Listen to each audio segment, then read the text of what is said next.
Well, good afternoon. I should say good evening, Mr. Will. Good evening, Brother Rich. How are you this evening? I'm doing fantastic. Or in Scotch Gaelic, as we'd say, Feskarma, Gimelahashif. That was going to be my third answer.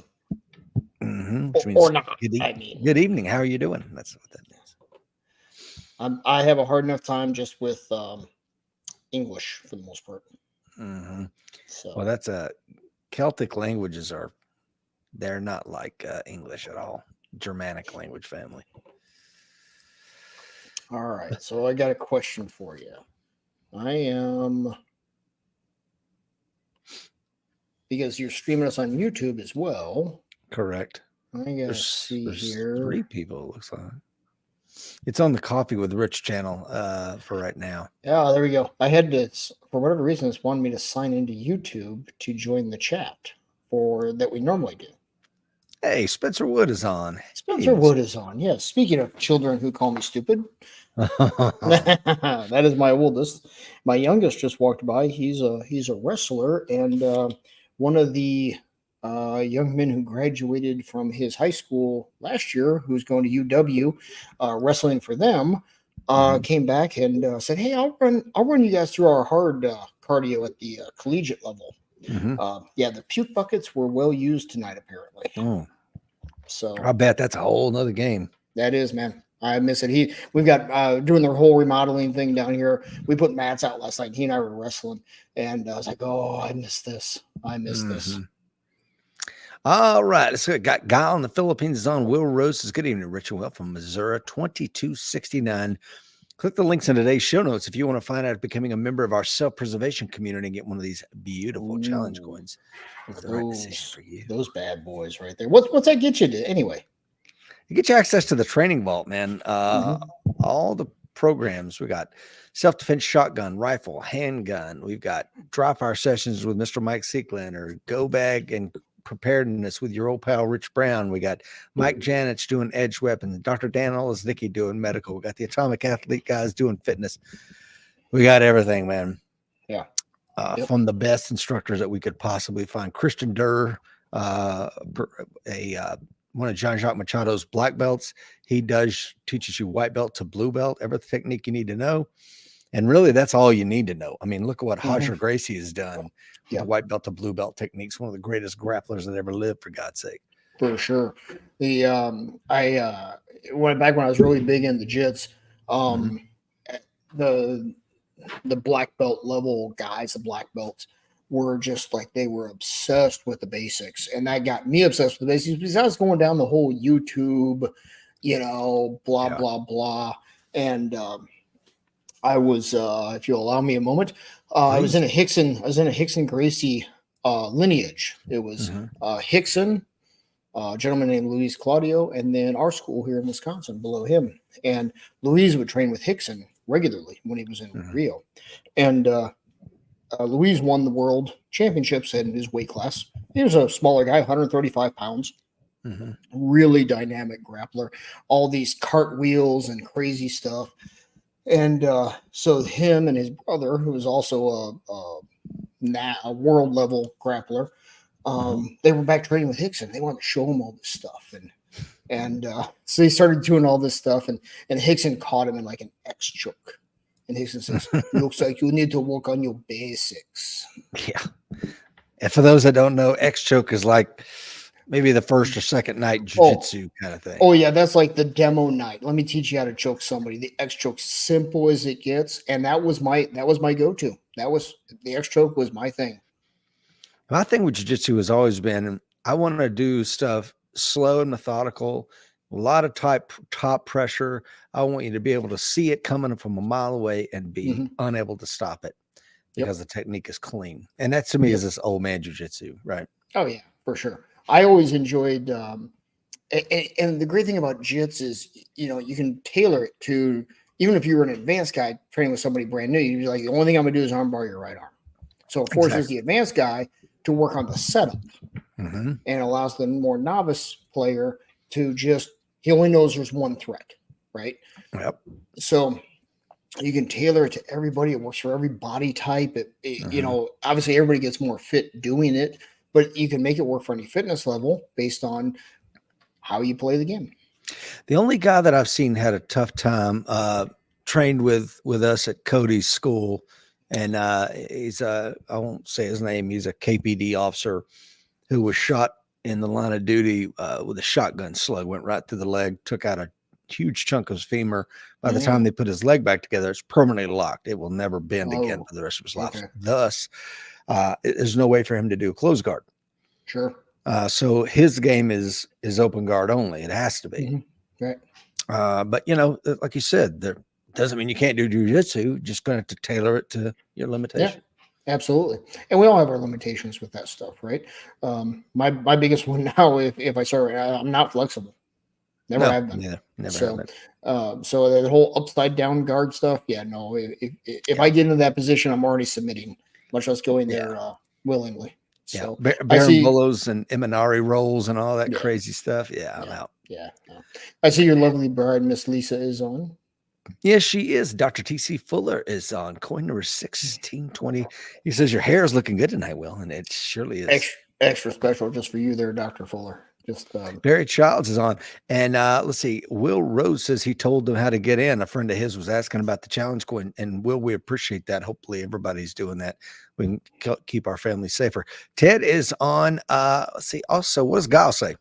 He almost greeted us good morning. We'll take your greeting however we can get it, Gal. Until you realized it is not that time here. It's good evening. So a cocktail in hand. Fescarma. Got a great show tonight. Once again, I will be the cymbal banging monkey to Will's professional analysis here on the economic trends that are going on. Got a quick show for you. We're going to be on and off before 8 gets here, so you can get all the news you need between now and Christmas. Keep you safe. And tomorrow morning, I'll be joined by Mr. John Hearn. We're going to have a really good conversation tomorrow morning. Please join us 7:30 Central Time tomorrow morning. We're going to talk about crime trends. We're his analysis, because he's the guy to me that has taken the mantle of William April. I love what he's doing. He's an active duty federal officer. He's tracking these crime trends, going to tell us where it's going. And the reason that he's put together his cognitive pistol class that my buddy Justin Carroll went to and raved about. So I'm really looking forward to it. Awesome. Yeah, I'll be sure to be on for that one. I do have to say, though, as cymbal banging monkeys go, Rich, flat out, you're the best one. I mean, your basics are so good with that. Look at you go. Look at you go. You've been dry firing those cymbals, I can tell. I have. And I know it's been dry fire because Miss Lisa would not let you continue to bang cymbals inside the house. No, she would not. So, yes. So, all right, let's dig right in here, guys.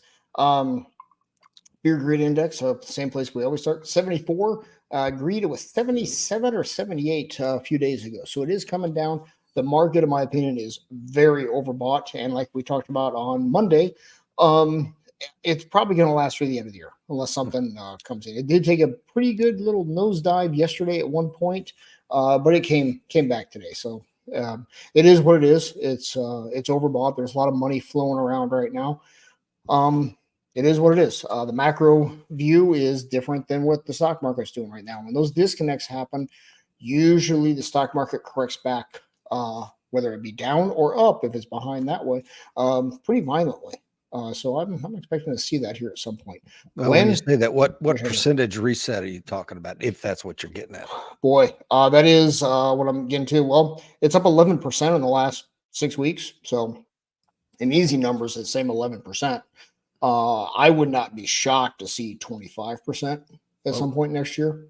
Yeah. I mean, it's very overbought, and we're going into the macro environment's deteriorating, as we talk about time and again. And the stock market, while it is the consensus has always been the stock market's forward looking. It looks 6 months out. Well, now with passive investing, it doesn't. You know, if everybody in the country throws $100 into the S&P 500 fund, the SPY, those money managers have to go out and buy the S&P 500. That's going to supply and demand. That's going to drive that price up. That's a lot of what's happening right now. Really? Yeah, it really is. And it's you know, the Magnificent Seven. It's the Google, Tesla, NVIDIA, Microsoft, Google, Apple. I'm forgetting a couple in there. Those, if you take the equal weight S&P 500, which is if you equal weight all the stocks in the S&P 500, think it's up 3 or 4% on the year. Hmm. If you, because the S&P 500 is a cap weighted index, so the bigger companies in there have more influence in the S&P 500. Without the top seven, with the top seven, all 500 in there, I think it's up 16%, 17% year to date, something like that. You take those 7 out, it's actually negative. Hmm. Yeah. So Well, seven then stocks. that speaks exactly to what you were saying then. Yeah. So 7 stocks have basically made the stock market this year. When Nvidia is up 100 and something percent, and it's a big weight in that. You also have to watch out for that when you get into mutual funds. We'll say, well, I'm sorry, not mutual funds, mutual funds as well, but I'm specifically thinking of an ETF, exchange traded fund. XLK, X-Ray Lima Kilo, is a technology fund, but don't quote me on this, guys. Microsoft, Apple, and I think it's Nvidia. I think anyway, 3 stocks of that make up like 45% of that ETF. Wow. So yeah, that's great when it's going up. And that's another example of Got a lot of risk exposure on the way down though, right? Exactly. And oh, that's great. I'm going to buy more of that. It's going up, and that self-licking ice cream cone takes off. That's great on the green side. Yeah. Feels really good. Makes everybody look really smart. It's just the opposite on the way back down. Yeah. So that's what we're setting up for. Yeah, it is. Let's see. Alan Kelly, our good friend up there in Occupied Virginia, is on. He's behind the lines there, if you will. Yeah. So is Gerald in Oregon. He is coin number 952. Giles wishing everyone Merry Christmas, especially to my lovely Brad. Mr. Will Rose wishes everyone Merry Christmas. And a shout out from Will and I for a happy Merry Christmas. I hope you're going to spend it with your family this year. What does Ted say? ETFs exceed his risk tolerance, but he says he's elderly. And that's what it's all about. In my experience, in my younger days, I'm in my mid 50s now. I was all about max gains. Now I view it, it's risk management. So you have to do you based on your risk tolerance. I've got a pretty high risk tolerance, guys. I trade around a lot. But right now I'm running over 50% on the money market. So I was more than happy to miss out on much of that 11% gain over that 5-week period. Didn't bother me in the least. So I hear you, if by the same token, if I was in my early to mid 20s, full speed ahead, go for max gains. But you were broke in your early to mid 20s, weren't you? You bet I was. Yep, I was really good at credit cards. Yeah. Speaking of so was the Brown family, as Miss Lisa will attest. Yep. So I think what you don't know. That phase. Yep. So, so this one we actually I think did this chart a few weeks ago, but I'm going to use it again to set up some of tonight's stuff. This is delinquency rate on credit card loans from credit cards and loans issued from banks not among the 100 largest in assets. This is the highest level since 1991 for delinquency. Delinquency is more than 30 days past due. Okay, so we're going to use this as a backdrop to set up some of the stuff we're going to get into tonight. The big one that's coming on is BNPL, buy now, pay later. I think we're going to be hearing a lot about this next year. You've mentioned this before, Will, and I'm not sure I understand why is this a risk, and who's it a risk for? If you mind breaking that down a little bit. Yeah. So buy now, pay later is different than a credit card, as I understand it. Can I speak to this? Because sure. Lisa, I think it's what Lisa and I will do. We'll go to Lowe's, we pick out a new refrigerator. Let's say it's $2,000. They offer 12 months, same as cash. Is that buy now, pay later? Is that what I'm talking about? That is not. No. Nope. Okay. Nope. That's an offer from them. Buy now, pay later is where you see it. See it on Amazon even. 4 equal payments. 0% interest, 4 equal payments. No credit check, automatically approved. No income check. No nothing. Just everybody gets approved. That's buy now, pay later. Okay. And that's a risk for the lending institution. Risk for who? It's really a risk for the lending institution. Firm is the big one. They're taking on a lot of risk, as we're going to see here on some future slides. Also, it's a risk to the borrower because they really prey on the most vulnerable borrowers, the low income, if you will, the not financially savvy. Because who needs the money with no credit check, no income check, right? Kind of sound like some housing stuff, maybe about 15, 16 years ago. It does, but are they giving them an interest rate? For the period, it is 0% interest is the standard for BNPL. Okay. So what is it? A secured line It of? is it is unsecured. Okay, how are they at risk then? The person that gets the product. Because and it's in the Reuters link, guys, that Rich put up there. The interest rate, if you don't pay it off on time, 36%. Okay, and they're already on a razor's edge of a default anyway. This type of people, so it's a predatory lending kind of deal. It is. I mean, it's the new payday loans, car title loans. It's the new thing for that, and it's growing quickly. It started coming on during the pandemic, and this is people were doing it to get things during the pandemic with no credit check. And this is so again, who's that going after? You, me, a lot of people. Check my credit all you want. I don't care. Right? Yeah. And Alan says, they may accumulate several buy now, pay later accounts. And that's exactly right. There's no question about that. Exactly right. And it's backing people into a corner. Businesses are incentivized to do this too because they get their money right away. So the business doesn't have a risk as far as I know. I stand by to be corrected on that, but as far as I can find, the businesses have no risk. They get paid. It's like a credit card in the sense that it's between the lending institution and the individual. I gotcha. All right. So now this is definitely a sign of a healthy economy. Bidenomics is working when 40% of student loan all is well. Yep, exactly. 40% of the 22 million borrowers who had to start making student loan payments in October didn't make their payments by mid-November. Ouch. 40%.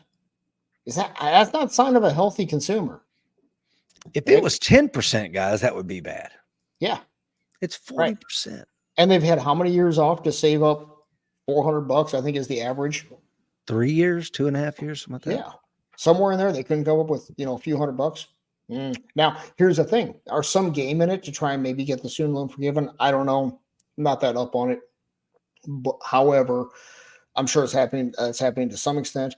I've also read reports of a lot of younger people just saying, I ain't paying it. I for 3 years, I didn't pay it. I'm just not paying it. Well, what are they going to do? Take it out of your taxes? I mean, how does that garnish your wages? As I understand it, yeah. I mean, the government's always going to get their money, right? So eventually they'll garnish wages, or it'll come up on a tax return. It's the government always gets their money. Yes, they do.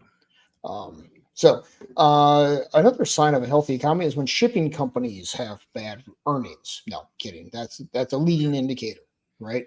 Yeah. So FedEx stock plunges after earnings. Wall Street still believes in its turnaround plan. Yeah, well, we'll see. I hope so. I got some buddies that work for FedEx. Yeah.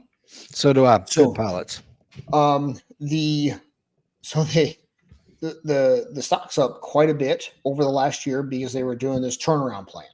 Well, this turnaround plan was cutting a lot of costs and streamlining their business and things like that. The impressive rally has largely been built on these cost-cutting efforts, which is canceling aircraft orders, doing all kinds of stuff like that. However, their business went down even more than what they shrank to begin with to try and do this. Can I put you on the spot about something? Sure. Is this another sign? Because we talked about this, I don't know if it's Monday or last week. Is this a sign, a tiny sign, a tiny canary for a deflationary economy or the start of one? Could be. The consumer pulling back, at the very least, it's recessionary. Where it goes from there, yet to be seen. If it continues, I would say we could be moving into deflationary stuff. Yeah. It seems like if the shipping is down, then it has to correlate or have a causal relationship with lack of purchasing. And then of course we've talked before about certain shifts going down to two shifts, plants closing, some of these other things for large durable goods. And then I see things like this and I go, starting to sound like it. Yes. Yep. Oh yeah, it's definitely coming. These are the. I mean, think about this. These earnings are being reported. This report's happening just before Christmas, and business is slowing before Christmas. This isn't January, February, Yeah, right? exactly. So we have to think Right. about the timing here too, right? True. Exactly. So, all right. So let me see here. So they improved its operating profit margin to 6.4%, up more than 1 percentage point from the same period a year later. However, revenue was down. Revenue was down, but operating profit margin was up. Well, you do that by cutting costs. Cutting costs is a nice euphemism for laying people off. Or cutting Especially with hours. FedEx. I mean, you got Yeah. that's the reason that the Brown family went to Memphis when I was a kid, because my dad was building the FedEx plant. So, you got this giant, it's not like we can do much with that, but we sure can Yeah. stop ordering new planes. We can lay off some pilots. We can lay off crews that don't need to sort packages. I mean, Right. it's all a people thing at this point. Drivers and so on and so forth. The one bright spot in this is they are picking up some trucking business with Yellow going out of business, but obviously it wasn't enough. And No, here's the but one again, I didn't Yellow going out of business. See, that's another one. Yeah. And wasn't that one of the first large trucking companies that went out? And now we're seeing FedEx getting hit. Yep. I don't know, man. Yep. It's the snowball starting to roll downhill here, I believe. And you'll notice here it says in the second paragraph there, while FedEx's lowered revenue guidance was a major disappointment. So they lowered guidance. This isn't what they reported. They lowered the guidance going forward. Can you break that apart and unpack that? Because Sure. So let's say let's just make it easy and say they do $100 million. It's way more, but say they do $100 million in revenue per quarter. Make it easy. It's the same every quarter. And all of a sudden they come on and go, you know what? First quarter next year, Rich, I think we're only going to do 80 million. So that's their guidance, what they think they're going to do. So now that's where stock guys like me go, ooh, they're guiding down. And every manager within the pyramid of FedEx starts taking appropriate actions based on the new guidance, correct? Exactly. So they'll say, well, we see business shrinking. So word will come on high. Everybody cut hours by 10%, X. Whatever the number is, right? Well, then it's a seniority-based system. So now if you've got union contracts in place, how is that handled there? Is it just furloughs? I don't know how it works there for those guys. But those cuts are going to have to come from somebody. Yeah. Let's welcome Will Parker is on. Hello, Will. He's coin number 800. Ted says Yellow. No, I was just going to say, Ted's point is that Yellow got mega COVID money covering Teamster pensions pushed by Trump's Treasury Secretary. A lot of businesses do. Most of my friends that own business got tens of thousands of dollars. These little mom and pop businesses. Oh, they were handing money out like crazy. Yeah, but it's good for them. But guess who's paying for that? Yep. And the one of the best lines I heard and about inflation was inflation is the price you pay for bringing enjoyment forward. So think about that. So we should have had a lot of pain, right? During COVID, during the lockdowns, right? So they printed a whole bunch of money and we brought future happiness forward, and now we pay for that. Well, it's the same thing for a loan. Next generation is going to pay for it, I'm afraid. Yeah. Oh yeah. Yeah. It's there. Yeah. There's going to be a comeuppance here at some point. Yeah. Dr. Fuller says, about time, Will, your mustache got here 20 minutes. I was just glad the mustache brought Will along with. Yeah. What does Will say there? I had the opportunity years ago to steal their URL, and I was kind enough to call them and let them know. That was good of you. That was good of you. I actually ran into a guy that his business is URLs. He owns like 14,000 URLs. It was crazy talking to him.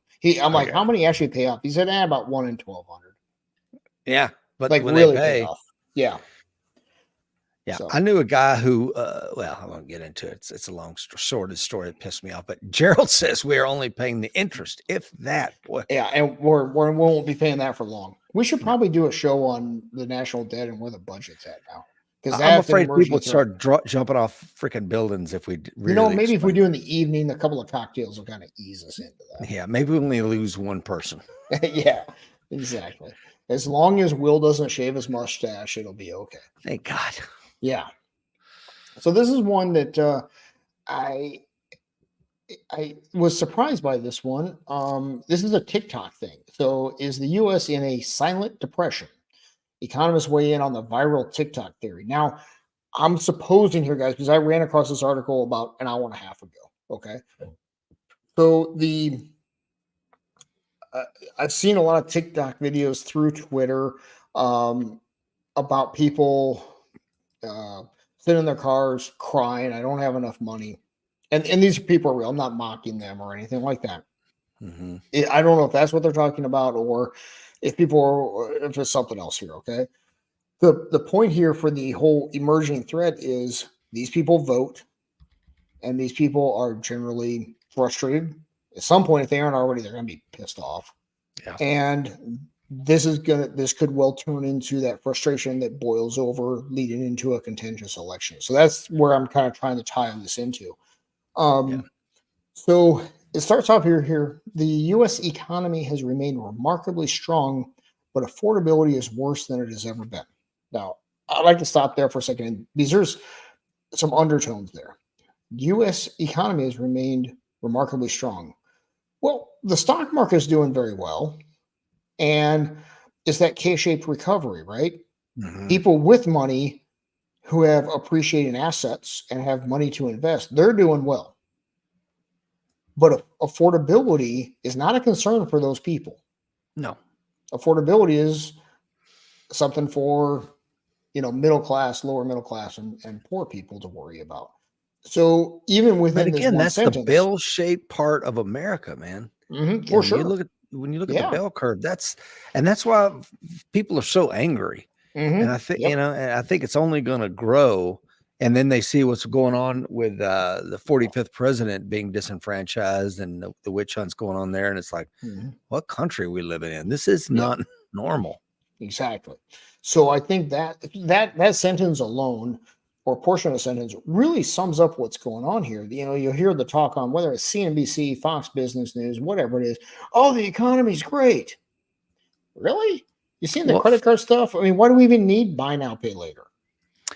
somebody I once worked with said, a gentleman he grew up with, he said, well, he used to fish with this guy when he was a kid. And he said, he would always say, relative to what? Anytime Mhm, someone makes a statement, the mhm. U.S. economy is doing great. Relative to what? Yep, What stat are you using? yep, And that's the White House press secretary. She's been punched in the face with that recently several times. yeah, Oh yeah, the Biden economic miracle. Like, what are you talking about? Ask yep, anybody on the street if they're feeling it, and it's going to be no. yeah, yep. So to kind of continue with that, so many Americans are struggling in the face of sky high prices for everyday items. The people who are doing remarkably well are not having that struggle. That's the top part of the K and the K-shaped recovery, Yeah. right?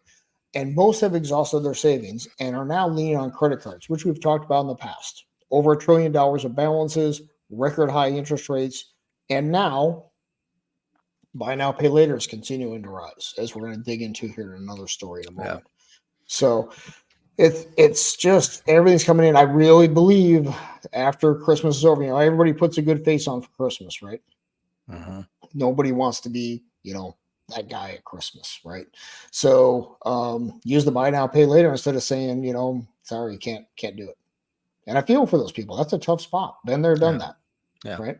So we just need to prepare for ourselves for the aftermath of this. Well, So, again, this 2024 has the potentiality to get very sporty, at least in some localities. mhm. Will Parker says Colorado went full commie this week. Yeah. What does TC say? Our economy is killing it compared to Bangladesh. What does Alan Hmm. say? Um, the election is going to be contentious no matter what between the administration, woke society, and international crap and our economy. Yeah, that covers it. Witch's Yeah. Other brew. than that, it's going to be really easy. Yeah. You're right. Bankruptcy is likely to go near vertical soon. I agree. Yeah. As soon as there's a burp, I mean, that's all it's going to take. So We're looking at a stock market reset to the tune of 10 to 20%, maybe. Maybe I'm wrong. Yeah. And a housing reset of maybe 30-ish%, Yeah. and maybe higher in certain locations. Yep. Yeah, because I mean, this week they reported pending home sales went up because interest rates went from 8% to 7%. Really? Okay, I'm not signing a mortgage. That's for darn sure. Hell.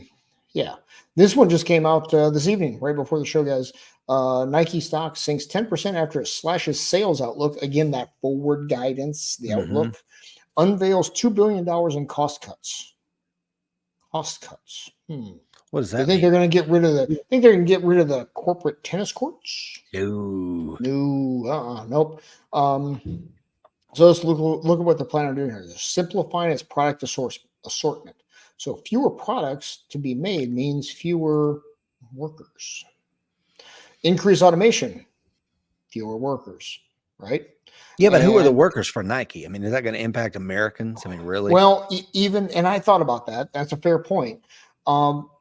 Yeah, I'm sure they build most of their stuff in Bangladesh. So maybe TC, your little thing about us being Bangladesh may not age well, right? Yeah. However, a lot of it is overseas. In fairness to your point, you're absolutely Yeah. right. But their corporate stuff is here, right? Yeah. And Oregon, they're and anything they're doing with automation, even if the automated machines are built in China, where have you, most of those things are designed here, right? So they're going to streamline here is another key word to drive greater efficiency. Well, I'll tell you what, in my business, when we drove greater efficiency by buying software, we got rid of people. Yeah, always. Yep.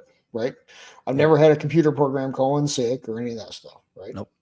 So, and you'll notice here the bottom one here, the plan will cost the company.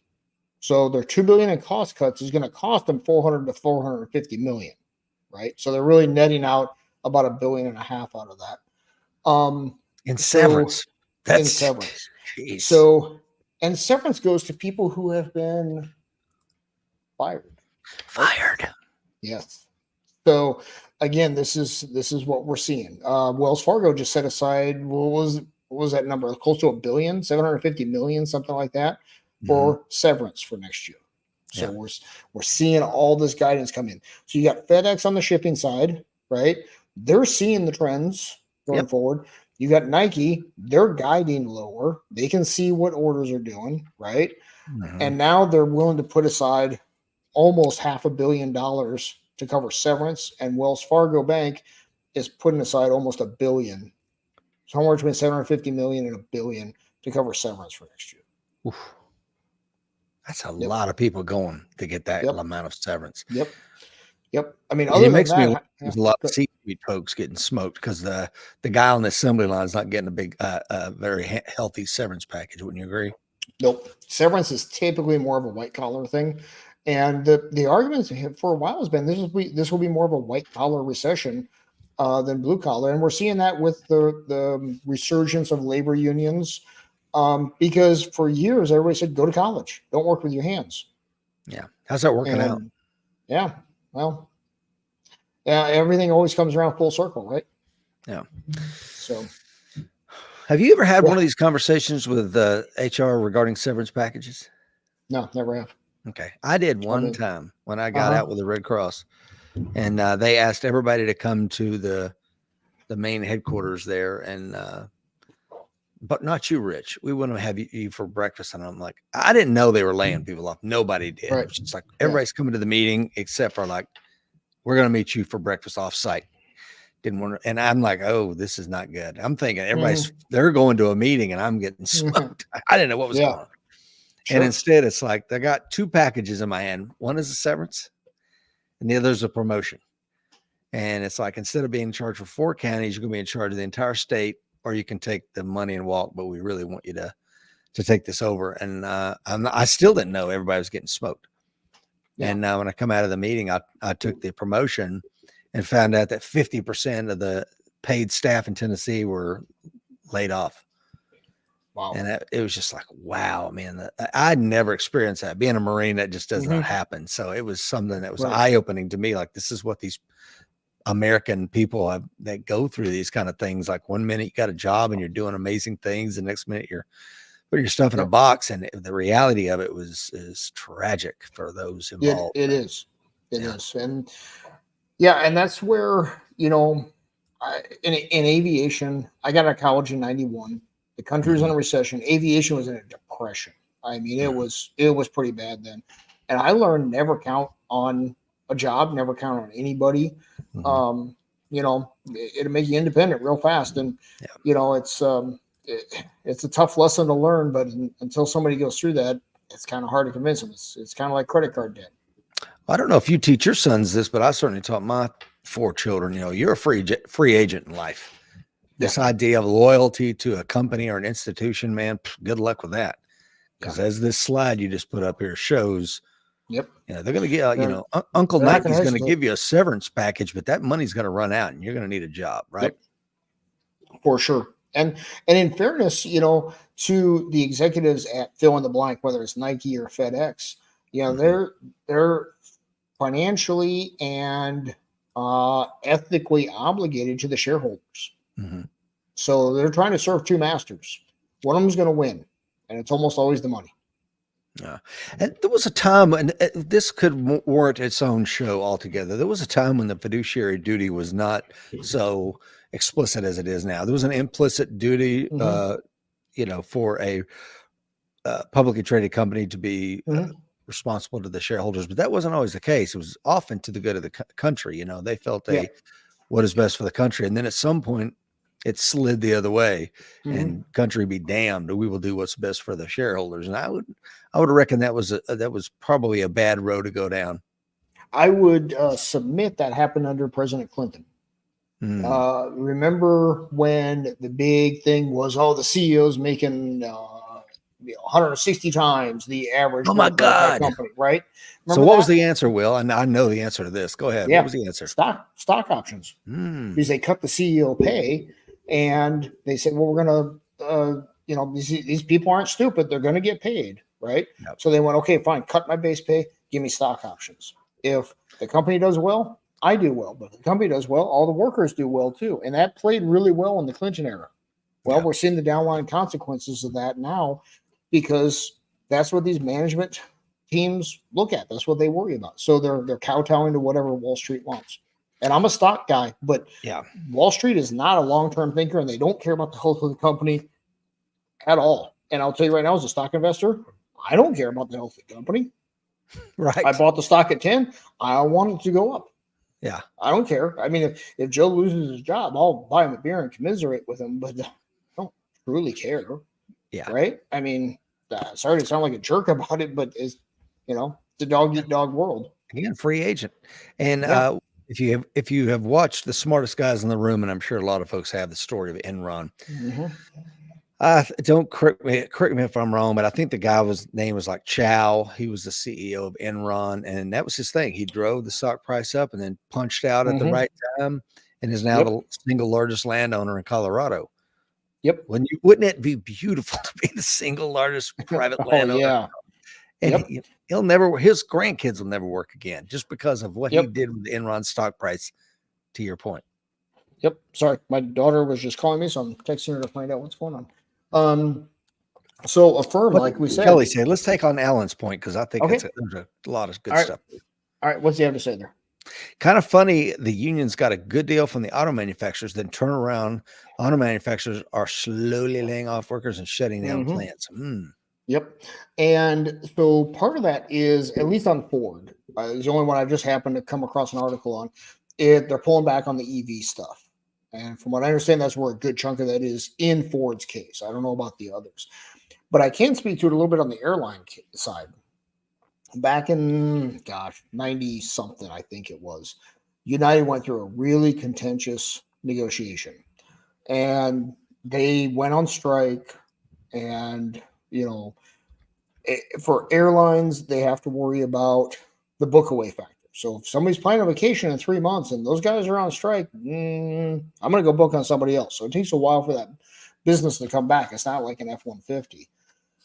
Mhm. It took they actually wound up furloughing, laying pilots off, and it took months for them to get back, to get their system back up to where it was. So not unheard of Yeah. for that. Honestly, I didn't think about it before that during all the negotiations, but looking back on it, I probably should have. Yeah. Should have thought about that. So,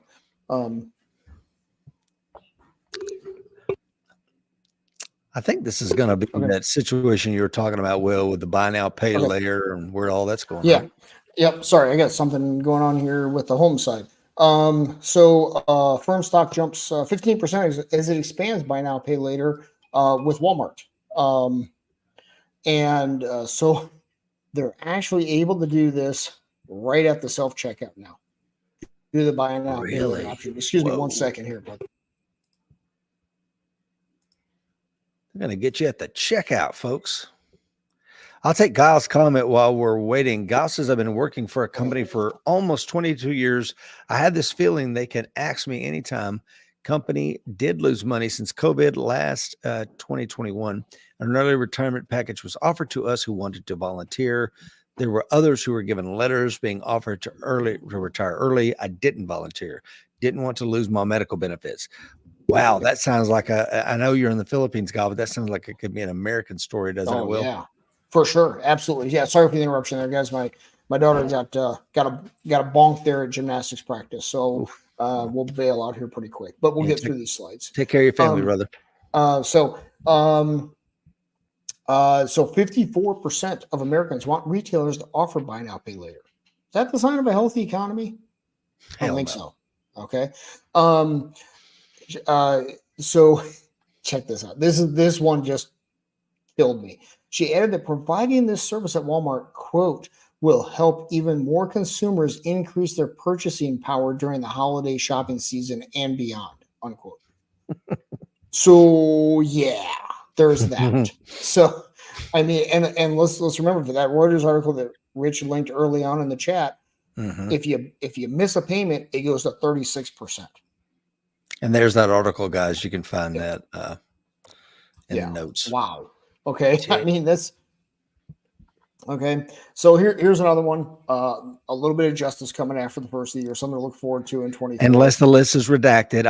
Call me cynical, but oh yeah, and you're probably not wrong. Yeah. So they're going to release, I believe it's 170 names on Jeffrey Epstein's list. So the reason I brought this up is, okay, yeah, it's good to have this moment, right?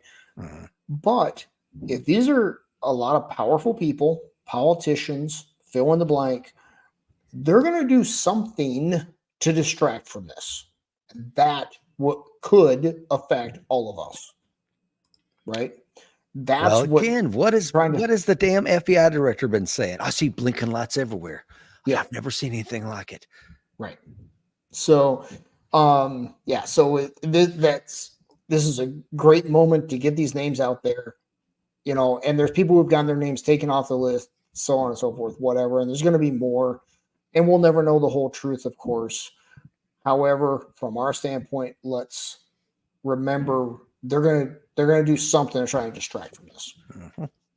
So maybe a little tinfoil hattish, but I'll stand by that one. But even if the list comes out, man, it doesn't mean they're going to do anything. I mean, we've had the damn Hunter. We've had the Hunter Biden laptops since 2019. It came out, I think it was, and then we were told that, oh my God, it's disinformation, and here we are. Still, there's been no impeachment yet. Right, and there's been no justice. The same thing will happen here. Nothing will happen, and more people like us will lose faith in the system even more. Which continues down that whole fourth turning road. Right? So, So, and then you had this up on the Book of Faces. So, how about you run us through this one? Yeah, I was watching. It was kind of a left-leaning version of the Fall of Rome from a couple of years ago on YouTube, and I just screen grabbed this because I'm like, holy crap! Numerous unaddressed failures is what led to the fall of Rome. Because again, there's no single aha moment that this was it. This is the one thing we can point to that when Rome fell. It's this amalgamation of crumbling infrastructure, rampant corruption, severe inequality, dwindling trust in institutions, and humiliating defeats. And my God, man, if you don't see that going on today, then you need to just wake up for 5 minutes and you'll see it. Yeah, you got that right, brother. I mean, we check all those in spades. And then some. Yeah. Yep, for sure. Sorry, I know brother, we've been on I gotta 45 run. minutes. Yeah, I know you got to run, guys. We'll take us out and hopefully wish everybody Merry Christmas as well. Yes, Merry Christmas to all. Fight's coming. Be ready.